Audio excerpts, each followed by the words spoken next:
Welcome to my blog. Sonal की family में आप सबका स्वागत है। और मैं आज जीवित पुत्री का कायमिन द्वितीया का व्रत हूँ। मैं, माँ और दीदी हम तीनों व्रत कर रहे हैं और हमारे यहाँ थोड़ा अलग तरीके से होता है, तो वही आपको मैं अपने ब्लॉग में शेयर करके बताऊंगी कि हमारे यहाँ द्वितीया का व्रत कैसे होता है। तो मैं यहाँ पे आप देख सकते हैं तैयार हो गई हूँ और अभी मैं आपको लेकर चलती हूँ पूजा रूम के पास। पूजा हम लोग ऊपर ही करेंगे, तो मैं आपको मिलाती हूँ कि माँ भी तैयार हो गई है, दीदी भी तैयार हो गई है और मैं अब तैयार होकर जा रही हूँ। तो अभी दिखाती हूँ और मैं अच्छा से एकदम देखिए तैयार वैयार हो गई हूँ और लग नहीं रहा है कि अभी मैं व्रत हूँ तो बहुत ज़्यादा हरासमेंट हो रहा है या फिर प्यास लग रही है, ऐसा कुछ हो नहीं रहा है। तो कुछ चीज़ें हैं प्रसाद जो मुझे लेके जाना है वो मैं अब लेके जा रही हूँ छत पे। यहाँ पे बच्चों का एग्जाम चल रहा है तो वो पढ़ रही है और मेरा बेटा सो रहा है अभी। तो अभी कैसे मेरे यहाँ पूजा होता है वही मैं आपके साथ शेयर करूँगी। तो चलते हैं अभी छत पे। हमारे यहाँ द्वितीया थोड़ा अलग तरीके से मनाया जाता है और बहुत इंटरेस्टिंग है, ये ब्लॉग को मिस मत करिएगा और आप जानिएगा कि हम लोग कैसे मनाते हैं और क्या करते हैं। तो दीदी यहाँ पे तैयार होकर पूजा की पूरी तैयारी करने लगती है और जो आकृति आप देख रहे हैं वो कूस की बनाई हुई है, जिसको माँ बनाई है, लव कुश बनाई। और पूजा की मंदिर की भी पूरी सफाई हो गई। पहले भोग लगाएंगे मंदिर में, फिर हम लोग सब लोग साथ में बैठ के पूजा करेंगे। तो माँ भी तैयार होकर बैठी है, सारा चीज हम लोग रेडी कर लेंगे, फिर माँ आएंगी। वहाँ पे दीदी एक तरफ लव कुश की तरफ पूरा आसन बिछाकर उधर सजा रही है और मैं घर की जो मंदिर है ना, सबसे पहले वहाँ पे भोग लगाएंगे और हमारे घर के जो कुल देवी देवता है, मतलब जो उन लोग को भी प्रसाद यहाँ पे चढ़ाया जाता है। आज द्वितीया के दिन तो बच्चों के लिए भी किया जाता है और जो पूर्वज रहते हैं उनके लिए भी किया जाता है। तो हमारे घर के जो देवी देवता है मैंने उनको भी यहाँ पे भोग लगा दिया और धूप दीप यहाँ पे भी मैं जला दी हूँ। तो घर के मंदिर की पूजा हो गई। मैं, माँ, दीदी तीनों यहाँ पर आकर बैठ गए हैं। माँ जैसे सब लोग हम लोग रेडी कर लिए थे, तब फिर माँ आकर हम लोग के साथ बैठ गई थी। और लव कुश की जो आकृति है ना, उनको पहले स्नान किया जा रहा है। पहले मतलब गौरा गणेश हम लोग कलश की पूजा कर लिए थे, उसके बाद लव कुश की पूजा की जा रही है।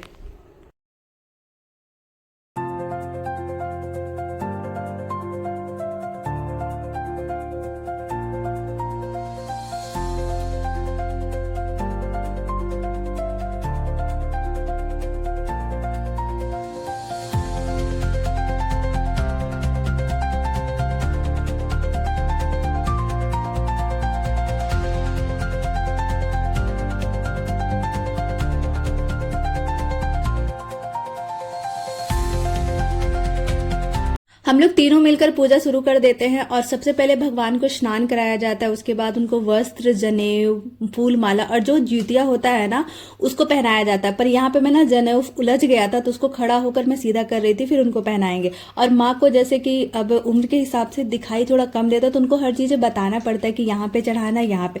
हम तीनों मिलकर पूजा कर रहे थे और ये मेरा दूसरा साल है जूतिया का। और जो जूतिया मैं बनवाई थी इसी बार बनाई थी। पहली बार मैंने सिर्फ धागे से ही पूजा किया था। और मेरा, माँ और दीदी का तीनों का जूतिया सबसे पहले लव कुश को पहनाया जाता है, उनकी पूजा की जाती है। उसे पहले गंगा जल से धोया जाता है, उसके बाद उनको पहनाया। यही एक त्योहार है जिसमें मैं, माँ और दीदी तीनों साथ में मिलकर गए थे। आई मीन सास बहू तीनों मिलकर पूजा कर रहे हैं। और माँ सिर्फ जूतिया ही व्रत रह पाती क्योंकि अब उनके उम्र के हिसाब से उनसे व्रत होता नहीं है और वो नहीं कर पाती, उनकी तबीयत भी सही नहीं रहती है। तो ये जो हम तीनों सास बहू मिलकर जूतिया का त्योहार कर रहे हैं, माँ हम लोग को बताती भी रहती है और हम लोग को सिखाती भी रहती है कि इसी तरह से हर त्योहार को करना चाहिए और ये हम लोग का नियम है, इसी तरह से करना चाहिए। अब आती है भोग की बारी, तो मैं भगवान जी को भोग लगा रही हूँ और सब कुछ एक एक करके मैं माँ को दे रही थी कि ये सब कुछ चढ़ाना। और हमारे यहाँ क्या होता है, ये नीराजल, मतलब ये जूतिया का जो त्योहार है, व्रत जो करती है, हर महिलाएं नीराजल करती है, पानी का एक बूंद भी नहीं पीती। पर हमारे यहाँ एक अलग तरीके से होता है। हम लोग के नहाए खाए के दिन हम लोग खाना वाना खाने के बाद रात में ही ब्रश करके, आई मीन दतमन करने के बाद ही पानी पीने के बाद सो जाते हैं। और जूतिया के दिन हम लोग बस सिर्फ नहाकर व्रत ही करते। उस दिन हम लोग दतमन नहीं करते, ब्रश नहीं करते, उसी को कहते हैं खड़ जूतिया और निराजल व्रत रहते हैं। फिर जूतिया का जो रात में पूजा करने के बाद शाम या रात में पूजा होता है, जिसमें कि हम लोग पूरे मन और श्रद्धा भाव से पूजा करते हैं। और हमारे यहाँ उसी दिन रात को क्या क्या बनता है और कैसे बनता है वो मैं आगे आपको ब्लॉग में बताऊंगी।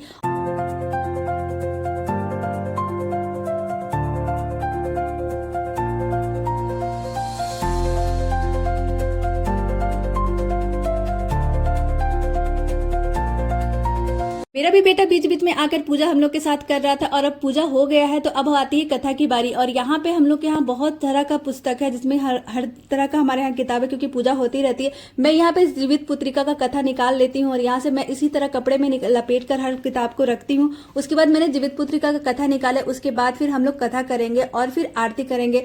आरती भी बाद में करेंगे क्योंकि उसके बाद फिर हम लोग भजन करेंगे। और यहाँ पे जो चढ़ाया हुआ है जूतिया मेरा, माँ का और दीदी का।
होली सी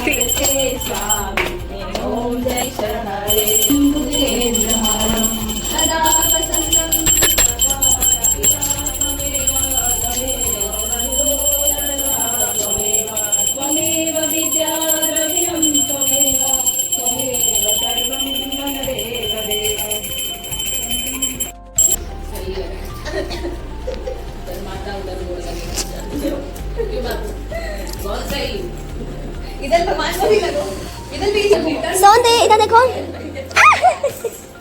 मैं ऐसा सोच रहे होगा कि जितिया को तो बीते हुए कितना दिन हो गया और आज ये ब्लॉग पोस्ट हुआ है। तो एक्चुअली क्या था, मेरे फ़ोन में कुछ प्रॉब्लम आ गई थी। मतलब मैं जो एडिट करती हूँ ना, वो मेरा जिसमें वॉइस ओवर मैं करती हूँ उसमें हो नहीं पा रहा था, जिसमें मैं बहुत बार ट्राई करी पर हुआ नहीं।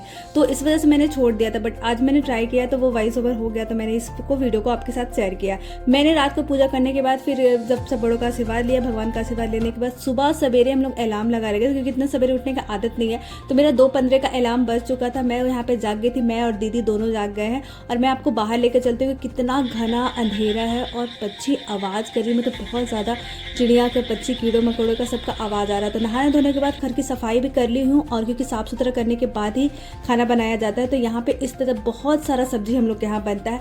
आपके यहाँ किस तरह से जितिया मनाया जाता है और आप क्या क्या करते हो? हमारे यहाँ तो जितिया की पूजा होता है और सुबह में सवेरे उठ के हर तरह की सब्जी, करीब 5, 7, 11 आपका जितना मन हो उतना आप सब्जी बना सकते हैं। और ये जो सब्जी बनता है, मतलब जितना जो प्रसाद, मेन प्रसाद हम लोग का यही होता है। तो इन सबको बनाने के बाद फिर हम लोग भोग लगाते हैं। और क्या, इसी तरह लोटे में सारा जितना सब्जी है ना, थोड़ा थोड़ा करके डाल देते हैं। इसी में चावल भी डाल देते हैं और वो पोई, साग, किराई, दाना, सारा कुछ इसमें डालकर एक बार पका लेते हैं, क्योंकि ये धीरे धीरे आराम से पकता रहता है। और फिर इसी को हम लोग भोग लगा देते हैं, क्योंकि ये जो हम लोग का पीतल का जो बर्तन है ना, इसी में भोग का प्रसाद बनता है और फिर हम चढ़ाते हैं। दीदी सारा सब्जी बैठ के काट रही है और फिर एक एक करके धीरे धीरे करके हम लोग सारी सब्जियों को बना लेंगे। जो मैं कुसी कराई कर रही थी, आप करेले की सब्जी में देख रहे होंगे कि छोटा छोटा जो मटर का दाना है वो है कुसी कराई।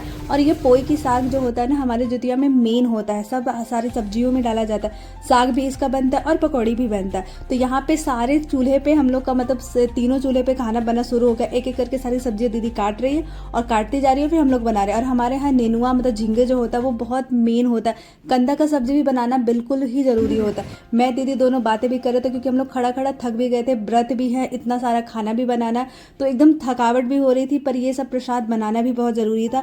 तो हम लोग यहाँ पे आ गए थे नहा धोकर और पूरा सारी तैयारी कर चुके थे।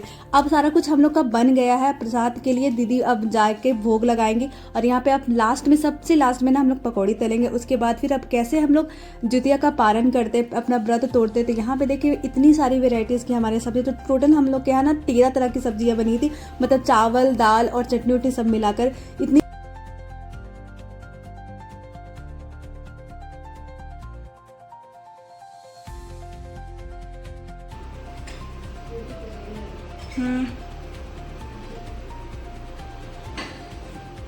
सारा हम लोग का भोग का चीज़ ना बन चुका था। तो दीदी यहाँ पे आ गई है भोग लगाने के लिए। तो घर के जो देवी देवता थे ना, उनको सबसे पहले बनता है, क्योंकि वो जो पूर्वज है ना, उनको चढ़ाया जाता है। और जो चीलो सियारो जो होते हैं ना, जितिया के मेन जो चील सियारो की जो कथा आपने सुनी होगी, उनको भी निकाला जाता है और गाय को भी दिया जाता है। तो यहाँ पे सब कुछ को चढ़ा लेने के बाद फिर हम लोग यहाँ पे व्रत खोलते हैं। और व्रत भी हम लोग को ना निगलना होता है। तो यहाँ पे पूरा मंदिर की पूजा हो चुकी है। सारा कुछ करने के बाद फिर दीदी और मैं दोनों पारण करेंगे। और माँ उस समय नहाकर आई नहीं थी, तो माँ माँ बोली कि तुम लोग वेट मत करो, पालन कर लो, मतलब पानी पी लो, क्योंकि प्यास तो बहुत ज़्यादा लगी हुई थी। तो खीरा का जो बीज था दीदी उसको निकाल रही थी, और हमारे यहाँ जो कुसी किराए का दाना होता है ना, उससे दिया जाता है और तुलसी दल दिया जाता है, और गाय का जो कच्चा दूध होता है उससे ही निगला जाता है। उसके बाद फिर अब हम लोग पानी पीते हैं। तो यहाँ पे मैं और दीदी दोनों साथ में पालन कर रहे हैं, फिर माँ आएंगी और हम लोग जो भोग बनाए हैं ना वो फिर हम लोग मिलकर एक साथ खाएंगे।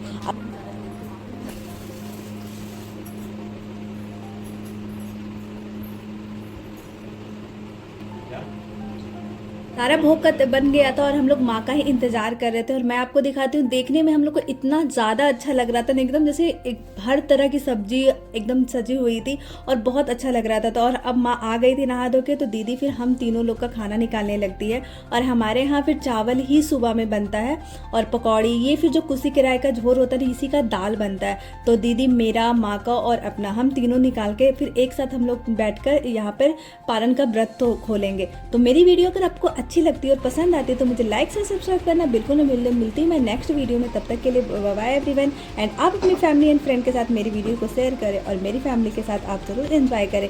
तो bye everyone and Radhe Radhe.